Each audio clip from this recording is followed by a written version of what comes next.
Welcome back to Traveling Teacher Talk with me, Josh. Yeah, so today we're going to talk more about personality. And so what I want you to focus on when it comes to personality is I want you to focus on the tools that we're using to understand personality, okay? So, for example, we have the Rorschach-Inkblot test, right? And they would use the Rorschach-Inkblot test and the thematic apperception test, for that matter, pictures to say, here you go, tell me what this is about. And then people would look at these pictures and they would say, oh, I think that's somebody dying. And you're like, what? That's what they would say. And so then that would tell us something about their personality. At least that's what the theorists would posit. And so we have that type of measurement, Rorschach-Inkblot tests, all the way to things like the MMPI, so Minnesota Multiphasic Personality Inventory, the MMPI. And from the MMPI, that is answering questions, right? Questions, true and false questions of, do you think this way? Do you believe that way? Do you behave this way? Type of scenarios.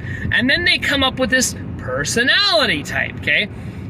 There's also tests that have a Likert scale. So instead of forced choice being true or false stuff, they have a Likert scale, like the Big Five. You know, to what extent are you participating in these types of behaviors or thoughts or actions on a scale of 1 to 5 or 1 to 7 or 1 to whatever. As a result, we have these different ways of measuring personality, and they all have their pros and cons, okay? So when it comes to things like the Likert type scale, well, is it exhaustive? Does it explain things well enough?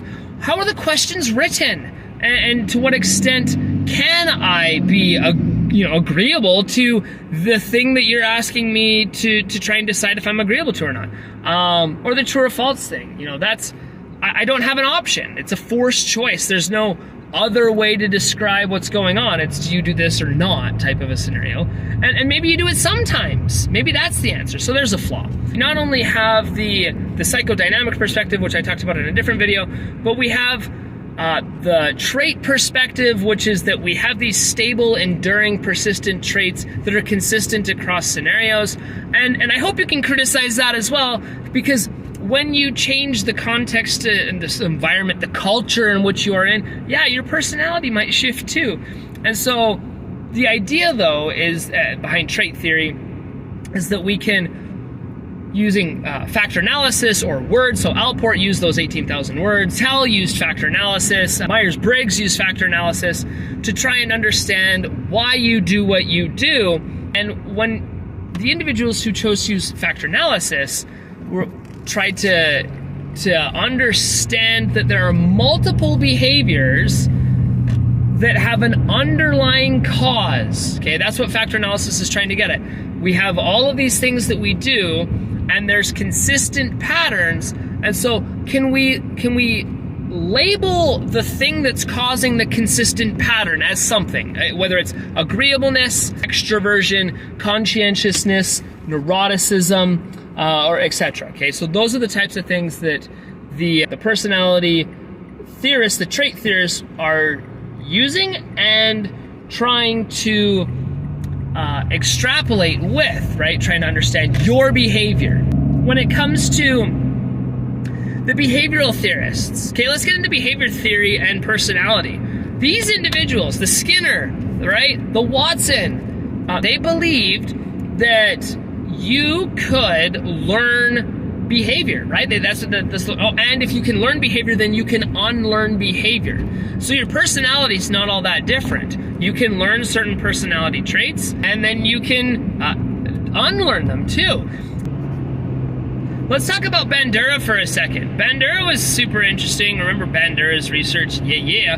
But he talked about 4 factors that played into your personality development, okay? We got observational learning, personal variables, situational variables, and reciprocal determinism. When it comes to the observational learning, you are going to behave in certain ways because you see that behavior occurring in certain environments. And so you will mimic that behavior, right? You will model that behavior or follow that model, all right?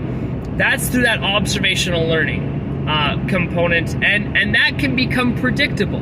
There are certain people that you value over others, and so you will have a tendency to model their behavior more than others, all right? Then we have our personal variables. So how are you looking at the situation? How are you attending to the stimuli that you're receiving, okay? That's a personal variable. Then you have the situational variables. So what environmental cues are being presented, and what is the almost innate reaction to those cues, all right? And so if you have, maybe you have a personal variable that's attached to a situational variable, and as a result you behave in a predictable way, okay? But then we also have this idea of reciprocal determinism, which is that not only is your environment affecting you, but you will affect your environment, right? Which is crazy. So your mere presence in an environment is altering that environment, according to Bandera. And also shaping your personality at the same time, which is insane. So that's Bandera's take on personality development, that we have these 4 factors that play into it.